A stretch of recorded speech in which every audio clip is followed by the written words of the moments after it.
1분 자기소개를 할 때 왜 안 되냐? 첫 번째는 그냥 우리 스스로 되게 형식적으로 생각하는 거예요. 그리고 두 번째 많이 하는 실수는 그냥 내 경험만 나열해요. 마지막 세 번째는 엄청나게 여러 가지 내용들을 강조해요. 생존! 안녕하세요. 면접만 처음 본 면접 중대장입니다.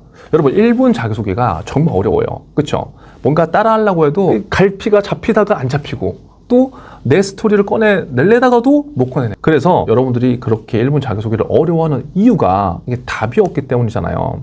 그래서 답을 주는 영상은 제가 추후에 이제 영상이 하나씩 예시들이 올라올 거예요. 그걸 보시면 되고, 오늘은 제가 최근에 지금 한 100명 정도 되는 생존이들의 실제 사례를 다 분석을 했어요. 모의 면접과 경험 정리 클래스에 있는 사례들을 다 분석해서 이 친구들이 1분 자기소개 때 공통적으로 하는 이 세 가지 실수를 발견했습니다. 아마도 여러분들도 이 세 가지 실수를 하고 있을 가능성이 높아요. 그래서 나중에 우리가 면접에서 한 번의 기회를 잡기 위해서는 이 실수만 하지 않더라도 여러분 합격의 가능성은 올라가는 겁니다. 그래서 오늘 제가 말씀드린 이 세 가지 한번 참고하셔서 한 번의 기회를 꼭 잡아보세요. 1분 자기소개를 할 때 왜 안 되냐? 첫 번째는 그냥 우리 스스로 되게 형식적으로 생각하는 거예요. 이게 무슨 말이냐면 1분 자기소개라는 게 사실 답도 없고 가장 공포심을 갖고 우리가 사실 하는 거거든요. 저는 우리 생존이들한테 1분 자기소개는 진짜 중요합니다. 그러니까 여기에서 내 이미지를 강조하고 그 다음 질문을 끌어내야 돼요 라고 얘기하는, 이렇게 계속 강조해도 10명 중에 7, 8명은 그냥 뭐 1분 자기소개 그냥 하는 거지, 남들처럼 그냥 저렇게 하면 되지 않을까? 라는 생각으로 시작을 해요. 그리고 지금도 하고 있어요. 근데 이 차이가 여러분들 진짜 무서워요. 왜냐면 내가 이 1분 자기소개가 어떻게 활용이 될지 모르는 상태로 그냥 하는 거거든요. 그러니까 그냥 하다 보니까 어떻게 돼요? 그냥 내가 하고 싶은 말만 하는 거야.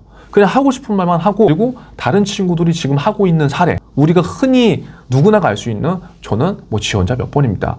저는 이 기업을 위해서 2가지 노력했어요. 첫 번째 이런 노력했습니다. 두 번째 이런 노력했어요. 그러면서 내 경험을 다 나열해. 그러니까 이런 1분 자기소개가 잘못된 거는 아니지만 10명 중에 7, 8명이 이렇게 하니까 어떡하겠어요? 듣는 사람 입장에서는 지루하고 뻔한 거죠, 너무. 근데 이게 왜 그런 거냐? 내가 이 1분 자기소개가 어떻게 활용되는지에 대한 목적, why를 생각하지 않았기 때문에 이 1분 자기소개에 대한 고민을 진짜 하지 않은 거란 말이지. 그래서 제가 경험정리 클래스나 모의 면접을 통해서 이제 그 부분을 이제 잡아주는 거예요. 근데 이게 되게 중요합니다, 여러분. 여러분들이 지금 1분 자기소개를 만약에 면접을 위해서 생각을 하고 있다고 한다면 반드시 이게 나한테 어떻게 활용될지에 대한 생각을 해보셔야 돼요. 즉, 2가지의 목적을 갖고 있어야 됩니다. 첫 번째는 이 1분 자기소개를 통해서 나의 이미지를 면접관 분들한테 어떻게 전달할 것인가, 이게 나오면 좋고요. 두 번째, 내가 구성한 이 1분 자기소개 있잖아요. 이거를 통해서 나중에 나만의 필살기를 갖고 있는 예상 질문으로 끌어 들어올 수 있는가, 이 2가지를 체크해 보시는 게 좋아요. 물론 이 2가지 외에도 굉장히 중요한 사례들이 많은데 그 사례는 다음 영상부터 실제 합격한 생존이들의 사례를 공유할 거예요. 아시겠죠? 그러니까 지금 알람 설정을 해놓으시고 바로 다음 예시를 여러분들이 참고해 보시면 됩니다. 그리고 두 번째 많이 하는 실수는 그냥 내 경험만 나열해요. 보세요. 첫 번째, 내가 이 1분 자기소개를 왜 해야 되는지도 모르고 이 1분 자기소개 효과가 뭐 어떤지도 몰라. 체감을 못했어. 남들이 그렇게 하는 거 그대로 따라 하는 거고 남들이 그냥 좋다고 하니까 해. 그러니까 1분 자기소개 구성도 남들이 하는 것처럼 경험만 나열하게 되는 거죠. 근데 면접관 분들의 입장은 어떨까요?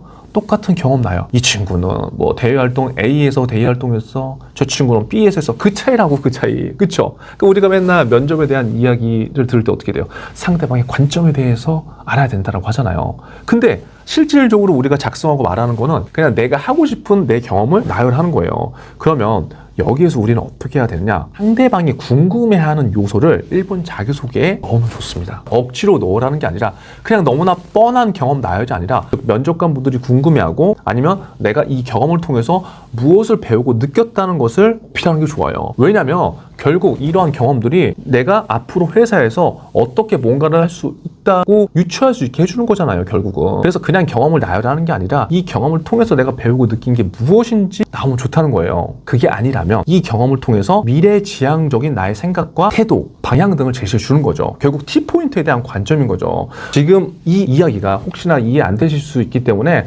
다음 영상 예시를 꼭 한번 참고해 주세요. 그리고 마지막 세 번째는 엄청나게 여러 가지 내용들을 강조해요. 그러니까 1분 자기소개에서 사실 우리가 1분을 거의 뭐 대부분 맞춰서 하는데 그 안에 너무나 많은 경험들 그리고 포함시키려고 하는 내용들이 너무 많아요. 그러니까 면접관분들 입장에서 어떻게 돼요? 너무 키워드가 많은 거죠. 그러니까 여기저기 짬뽕 되다가 나중에는 결국은 하나도 기억나지 않는 그러한 현상이 발생돼요. 그래서 우리들은 막 뭐 책임감, 전문성, 대외 경험 막 이런 것들을 다 나타내려고 하는데 그렇게 해도 결국은 잘 들리지가 않는다. 그래서 지금 이 영상을 시청하는 생존이들 같은 경우에는 1분 자기소개 키워드는 2가지에서 3가지를 넘지 않게 꼭 작성을 해주세요. 왜? 이것만 해도 충분합니다. 너무 많은 걸 하려고 하면은 오히려 기억이 아무것도 안 나요. 그래서 뭐 예를 들어서 뭐 FA 5050 현장 방문을 많이 했다. 그럼 FA 5050 넣고요. 나는 지금 작심월 매식경, 매식면, 그로잉어 이런 것들을 한다. 그럼 성장에 관련돼 있는 사람이잖아요. 그럼 뭐 성장에 대한 키워드 하나 넣고 뭐 나는 실패에 대한 이야기를 꼭 해야 되겠다라고 한다면 이 3가지만 1분 자기소개에 잘 포함을 시키는 거예요. 사실 3가지도 많을 수 있거든요. 2가지 정도만 이뤄도 충분한데 키워드는 2가지에서 3가지만 이렇게 딱 선정해서